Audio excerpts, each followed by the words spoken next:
2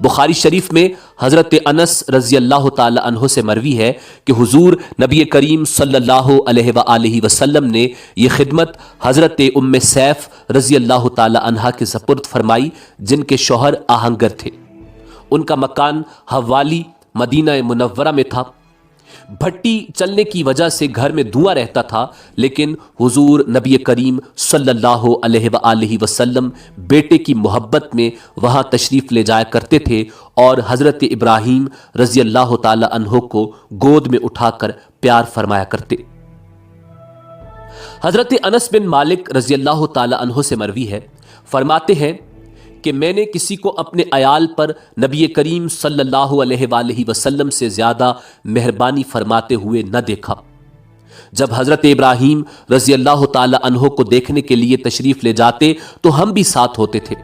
حضور نبی کریم صلی اللہ علیہ وآلہ وسلم ابراہیم کو آغوش مبارک میں لے کر خوب پیار فرماتے اور ام سیف کے شوہر حضرت ابو سیف رضی اللہ تعالی عنہ بھٹی میں آگ جلائے ہوئے ہوتے اور ان کے گھر میں دھواں ہوتا تھا، اور کبھی ایسا بھی ہوتا کہ نبی کریم صلی اللہ علیہ وآلہ وسلم جب ابراہیم کو دیکھنے کے لیے ان کے گھر تشریف لے جاتے تو میں پہلے جا کر انہیں خبر کر دیتا کہ رسول اللہ تشریف لا رہے ہیں، تاکہ وہ اپنا کام چھوڑ دیں۔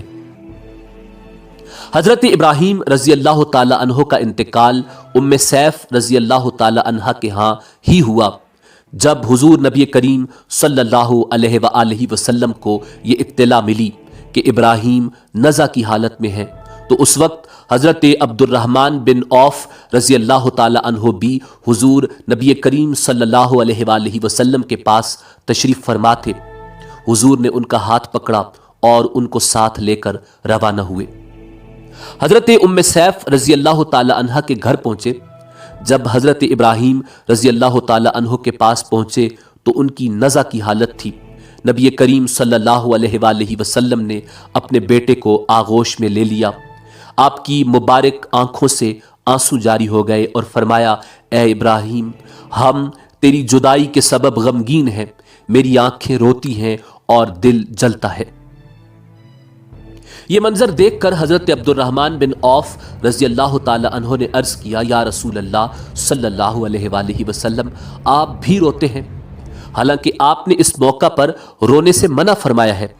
نبی کریم صلی اللہ علیہ وآلہ وسلم نے ارشاد فرمایا، اے عوف کے فرزند، جس حالت کو تم نے دیکھا ہے یہ میت پر رحمت اور شفقت کا اظہار ہے جو کہ اس کی حالت دیکھنے سے پیدا ہوئی ہے، اور میں نے جو ممانعت فرمائی ہے وہ اس آواز کی ہے جو مصیبت کے وقت نکلتی ہے، اور میں منع کرتا ہوں منہ نوچنے، چہرہ پیٹنے، کپڑے پھاڑنے اور بین کرنے سے، لیکن آنکھوں سے پانی جاری ہونا رحم اور شفقت کی وجہ سے ہے، اور جو رحم و شفقت نہیں کرتا اس پر بھی رحم نہ ہوگا۔ حضور رحمت دو عالم صلی اللہ علیہ وآلہ وسلم کی پیاری آنکھوں سے جب آنسو جاری ہوئے تو حضرت اسامہ رضی اللہ تعالی عنہ نے بلند آواز میں رونا شروع کر دیا۔ نبی کریم صلی اللہ علیہ وآلہ وسلم نے انہیں اس سے منع فرمایا۔ انہوں نے عرض کیا، یا رسول اللہ صلی اللہ علیہ وآلہ وسلم، آپ بھی تو روتے ہیں۔ ارشاد فرمایا، رونا رحمت ہے اور چیخنا چلانا شیطانی فعل ہے۔ یوں حضرت ابراہیم رضی اللہ تعالی عنہ خالق کے حقیقی سے جا ملے اور آپ کو جنت البقیع میں دفن کر دیا گیا۔ نمبر 4، حضرت زینب رضی اللہ تعالی عنہ۔ حضرت زینب رضی اللہ تعالی عنہ حضور نبی کریم صلی اللہ علیہ وآلہ وسلم کی 4 صاحبزادیوں میں بڑی صاحبزادی ہیں۔ بعثت سے 10 برس قبل جبکہ حضور نبی کریم صلی اللہ علیہ وآلہ وسلم کی عمر مبارک 30 برس تھی، حضرت خدیجہ رضی اللہ تعالی عنہ کے بطن پاک سے پیدا ہوئیں۔ آپ کی شادی قبل نبوت آپ کے خالہ زاد بھائی ابو العاص بن الربیع سے ہوئی، جو کہ آپ کی خالہ ہالہ بنت خویلد کے صاحبزادے تھے۔ جب حضور نبی کریم صلی اللہ علیہ وآلہ وسلم نے مکہ مکرمہ سے ہجرت فرمائی تو حضرت زینب رضی اللہ تعالی عنہ مکہ مکرمہ میں ہی رہ گئیں۔ ان کے شوہر ابو العاص بن الربیع نے ابھی تک اسلام قبول نہیں کیا تھا، اور مشرکین مکہ کے ساتھ جنگ بدر میں شریک ہوئے۔ مسلمانوں کو فتح ہوئی تو دیگر قیدیوں کے ساتھ ابو العاص بھی گرفتار ہوئے۔ ان قیدیوں کی خبر جب مکہ مکرمہ پہنچی تو اہل مکہ نے اپنے قیدیوں کی رہائی کے لیے فدیہ بھیجا، تو نبی کریم صلی اللہ علیہ وآلہ وسلم کی صاحبزادی حضرت زینب رضی اللہ تعالی عنہ نے اپنے شوہر حضرت ابو العاص رضی اللہ تعالی عنہ کے فدیہ میں وہ ہار بھیجا جو شادی کے وقت ان کی والدہ حضرت خدیجہ رضی اللہ تعالی عنہ نے ان کو تحفے میں دیا تھا۔ جب نبی کریم صلی اللہ علیہ وآلہ وسلم نے بیٹی کا ہار دیکھا تو دل پر سخت رقت طاری ہو گئی۔ صحابہ سے ارشاد فرمایا، اگر تم مناسب خیال کرو تو میری بیٹی زینب کا ہار واپس کر دو اور اس کا قیدی بھی واپس لوٹا دو۔ صحابہ نے عرض کیا، یا رسول اللہ صلی اللہ علیہ وآلہ وسلم، جس میں آپ کی رضا ہوگی ہم ایسا ہی کریں گے۔ چنانچہ حضور نبی کریم صلی اللہ علیہ وآلہ وسلم نے حضرت ابو العاص رضی اللہ تعالی عنہ سے یہ عہد لیا کہ وہ سیدہ زینب رضی اللہ تعالی عنہ کو مدینہ بھیج دیں گے۔ چنانچہ حضرت ابو العاص رضی اللہ تعالی عنہ کا یہ فدیہ قرار پایا اور اس شرط پر ان کو رہا کر دیا گیا۔ حضور نبی کریم صلی اللہ علیہ وآلہ وسلم نے حضرت زید بن حارثہ رضی اللہ تعالی عنہ اور ایک انصاری صحابی کو مکہ مکرمہ بھیجا تاکہ وہ حضرت زینب رضی اللہ تعالی عنہ کو لے آئیں، اور فرمایا کہ مکہ کے اندر داخل نہ ہونا اور باہر کسی مقام پر ٹھہر جانا، اور جب وہ سیدہ زینب رضی اللہ تعالی عنہ کو تمہارے حوالے کر دیں تو تم ان کو ساتھ لے کر مدینہ آ جانا۔ جب حضرت ابو العاص رضی اللہ تعالی عنہ مکہ مکرمہ پہنچے تو وعدہ کے مطابق اپنے بھائی کنانہ کے ساتھ حضرت زینب رضی اللہ تعالی عنہ کو مدینہ منورہ روانہ کیا۔ چونکہ کفار مکہ کی جانب سے رکاوٹ ڈالنے کا خطرہ تھا، اس لیے کنانہ نے ہتھیار بھی ساتھ لے لیے۔ جب مقام ذی طویٰ میں پہنچے تو قریش کے چند افراد نے تعاقب کیا۔ حبار بن اسود نے حضرت زینب رضی اللہ تعالی عنہ کو نیزے سے زمین پر گرا دیا۔ وہ حاملہ تھیں، حمل ساقط ہو گیا۔ کنانہ نے ترکش سے تیر نکالے اور کہا کہ اگر اب کوئی قریب آیا تو ان تیروں کا نشانہ ہوگا۔ یہ لوگ پیچھے ہٹ گئے۔ اسی اثنا میں ابو سفیان چند دیگر سرداران قریش کے ہمراہ آیا اور کہا، اے کنانہ، تیر روک لو، ہم نے کچھ گفتگو کرنی ہے۔ انہوں نے تیر ترکش میں ڈال لیے۔ ابو سفیان نے کہا، محمد صلی اللہ علیہ وآلہ وسلم کے ہاتھ سے ہمیں جو مصیبتیں پہنچی ہیں تم کو معلوم ہے۔ اب اگر تم اعلانیہ ان کی بیٹی کو ہمارے قبضے سے نکال کر لے گئے تو لوگ کہیں گے کہ ہماری کمزوری ہے۔ ہمیں زینب کو روکنے کی ضرورت نہیں۔ جب یہ معاملہ ذرا دب جائے اور شور وغیرہ کم ہو جائے تو اس وقت چھپ چھپا کر لے جانا۔ کنانہ نے اس مشورے کو قبول کیا اور پھر چند دن کے بعد حضرت زینب رضی اللہ تعالی عنہ کو رات کے وقت لے کر روانہ ہوئے۔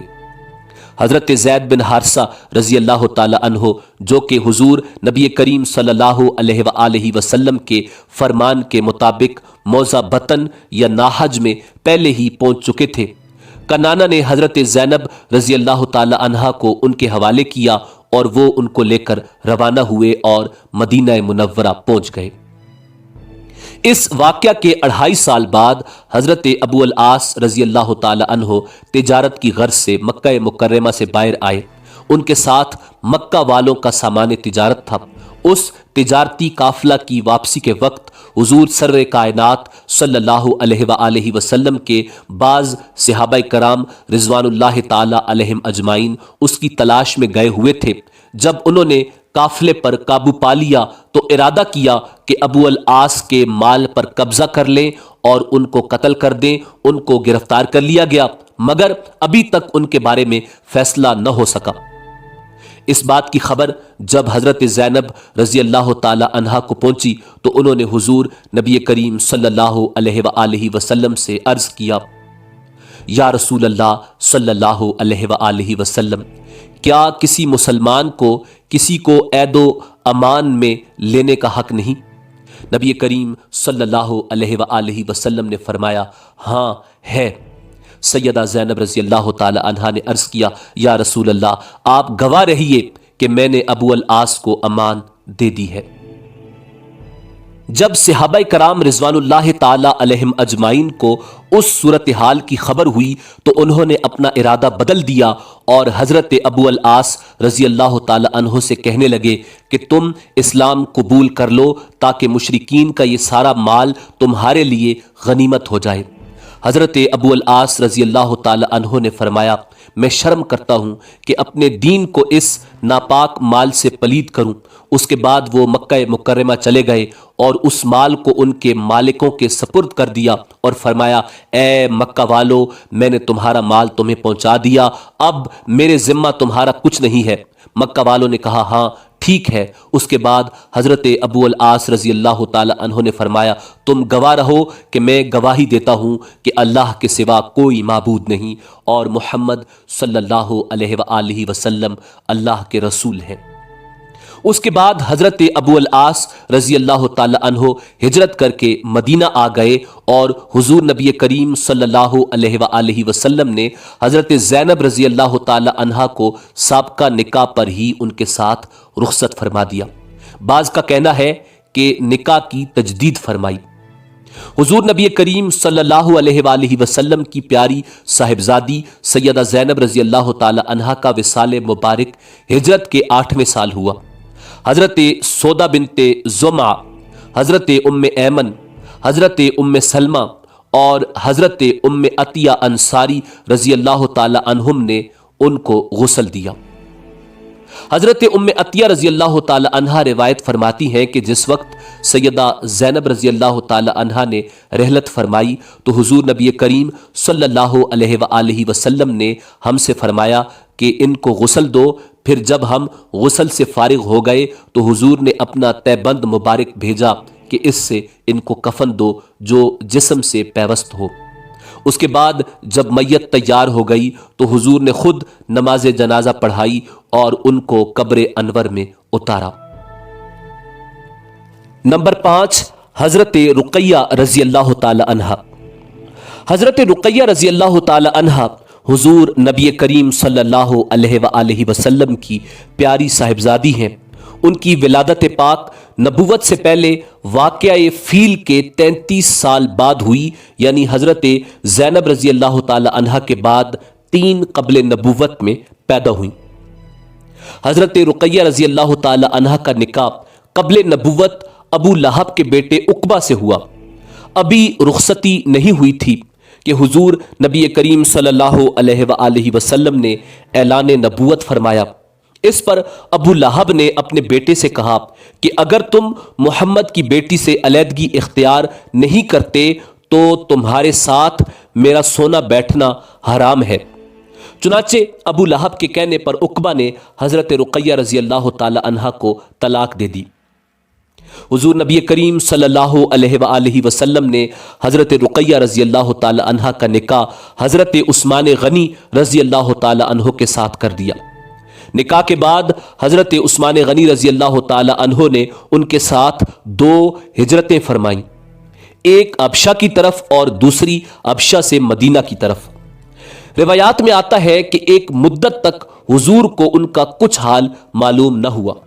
ایک عورت نے آ کر بتایا کہ میں نے ان دونوں کو دیکھا ہے۔ حضور نے ارشاد فرمایا، ابراہیم اور لوط کے بعد عثمان پہلے ہیں جنہوں نے بیوی کو لے کر ہجرت فرمائی۔ اس کے بعد حضور نے ان دونوں کے لیے دعا فرمائی۔ حبشہ میں حضرت رقیہ رضی اللہ تعالی عنہا کے ہاں ایک بچہ پیدا ہوا جس کا نام عبداللہ رکھا گیا، لیکن صرف 6 سال تک زندہ رہا۔ کہا جاتا ہے کہ یہ بچہ کھیل رہا تھا کہ ایک مرغی نے آنکھ میں چونچ ماری جس سے زخم ہو گیا جو بڑھتا گیا اور بالآخر عبداللہ کا انتقال ہو گیا۔ حضرت عثمان غنی رضی اللہ تعالی عنہ نے حبشہ سے مکہ کی طرف سفر کیا اور وہاں سے مدینہ کی طرف ہجرت کی۔ سیدہ رقیہ رضی اللہ تعالی عنہا مدینہ پہنچ کر بیمار ہو گئی۔ یہ غزوہ بدر کا زمانہ تھا۔ حضرت عثمان غنی رضی اللہ تعالی عنہ ان کی تیمارداری کی وجہ سے جہاد میں شریک نہ ہو سکے۔ کیونکہ حضور نے خصوصی اجازت عطا فرمائی تھی کہ وہ سیدہ رقیہ رضی اللہ تعالی عنہا کی تیمارداری کریں۔ سیدہ رقیہ رضی اللہ تعالی عنہا کا انتقال ہجرت کے 1 سال 10 ماہ اور 20 دن بعد عین اسی دن ہوا جس دن حضرت زید بن حارثہ رضی اللہ تعالی عنہ نے مدینہ میں آ کر فتح کی نوید سنائی۔ نمبر 6، حضرت ام کلثوم رضی اللہ تعالی عنہا۔ سیدہ ام کلثوم رضی اللہ تعالی عنہا کنیت ہی کے ساتھ مشہور ہوئیں۔ بعض کا کہنا ہے کہ آپ کا اصل نام آمنہ تھا۔ حضرت خدیجہ رضی اللہ تعالی عنہا کے بطن پاک سے حضور نبی کریم صلی اللہ علیہ وآلہ وسلم کی یہ صاحبزادی سیدہ فاطمہ الزہرا سلام اللہ علیہا سے پہلے اور سیدہ رقیہ رضی اللہ تعالی عنہا کے بعد پیدا ہوئیں۔ سیدہ ام کلثوم رضی اللہ تعالی عنہا کا نکاح نبوت سے قبل ابو لہب کے بیٹے عتیبہ سے ہوا۔ جب حضور نے نبوت کا اظہار فرمایا تو عتیبہ نے اپنے باپ ابو لہب کے کہنے پر سیدہ ام کلثوم رضی اللہ تعالی عنہا کو طلاق دینے کا ارادہ کیا اور اس مقصد کے لیے حضور کے پاس آیا اور کہا، میں آپ کے دین سے کافر ہوا، نہ مجھے آپ کا دین پسند ہے اور نہ آپ مجھے پسند ہیں۔ اس بدبخت لعین نے اس قدر زیادتی اور گستاخی کا مظاہرہ کیا کہ حضور کی قمیض مبارک کو چاک کر دیا اور اپنا ناپاک تھوک آپ کی طرف پھینکا اور کہا، میں نے آپ کی بیٹی ام کلثوم کو طلاق دے دی۔ نبی کریم صلی اللہ علیہ وآلہ وسلم کو اس بدبخت کی اس زیادتی پر بہت دکھ ہوا اور زبان اطہر سے فرمایا، اے اللہ اس ملعون پر اپنے کتوں میں سے ایک کتا مسلط کر دے۔ جناب ابو طالب رضی اللہ تعالی عنہ اتفاق سے اس جگہ موجود تھے۔ انہوں نے ابو لہب کے بیٹے عتیبہ سے کہا، میں نہیں جانتا اب کون سی چیز محمد کی دعا کے تیر سے تمہیں بچا سکے گی۔ پھر زیادہ مدت نہ گزری تھی کہ عتیبہ لعین تجارت کی غرض سے ملک شام کی طرف ایک قافلے کے ساتھ جا رہا تھا۔ راستے میں قافلے والوں نے ایک جگہ پڑاؤ ڈالا۔ پڑاؤ ڈالنے کے بعد قافلے والوں کو معلوم ہوا کہ اس مقام پر بے شمار درندے ہیں۔ درندوں کی اس کثرت سے ابو لہب کے دل میں کھٹکا پیدا ہوا، کیونکہ اسے حضور نبی کریم صلی اللہ علیہ وآلہ وسلم کی دعا یاد تھی۔ چنانچہ اس نے قافلے والوں سے کہا، آج کی رات تم سب ہماری مدد کرو، کیونکہ میں ڈرتا ہوں محمد صلی اللہ علیہ وآلہ وسلم کی دعا میرے بیٹے کے حق میں آج کی رات اثر کرے۔ قافلے والوں نے ابو لہب کی بات مان لی اور سب نے اپنے اپنے سامان کو اکٹھا کر کے ایک اونچا سا ڈھیر بنا دیا۔ اس اونچے ڈھیر کے اوپر عتیبہ کے سونے کے لیے جگہ بنائی اور خود تمام قافلے والے ڈھیر کے اطراف میں گھیرا ڈال کر بیٹھ گئے تاکہ عتیبہ کی حفاظت میں کوئی کمی نہ رہ جائے۔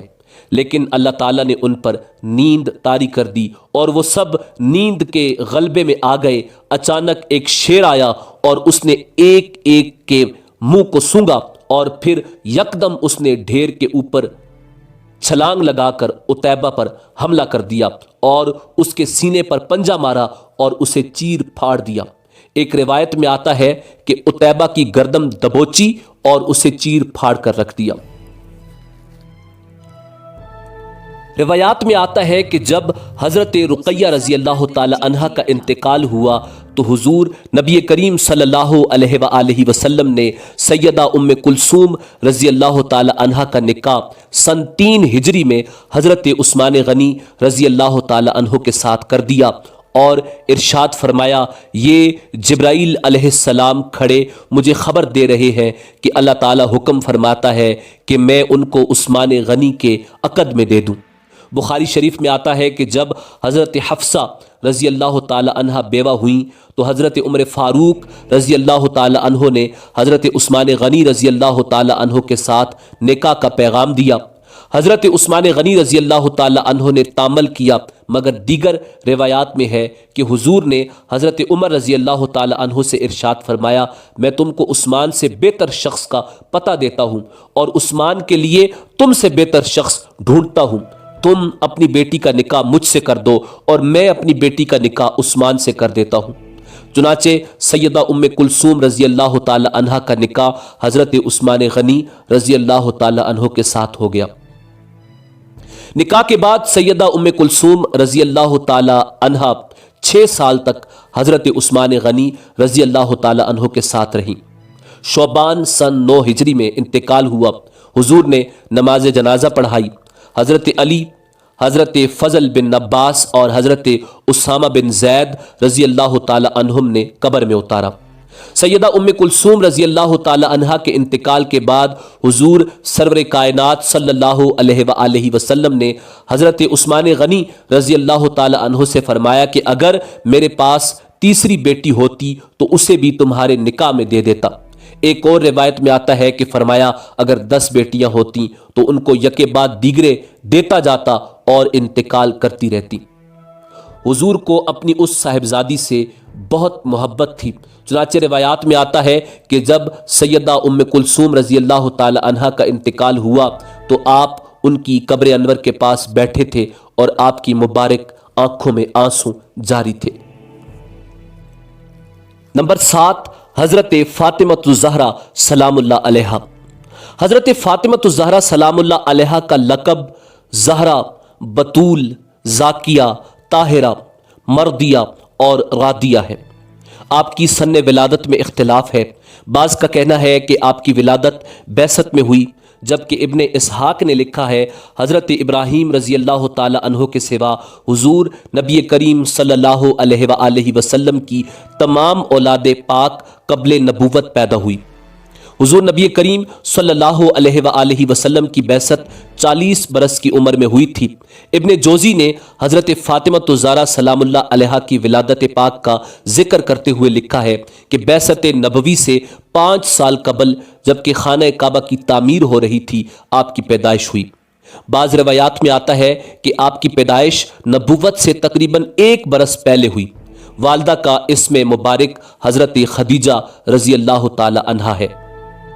سن 2 ہجری میں حضور نبی کریم صلی اللہ علیہ وآلہ وسلم نے حضرت فاطمہ رضی اللہ تعالی عنہا کا نکاح حضرت علی المرتضیٰ کرم اللہ وجہ الکریم کے ساتھ کر دیا۔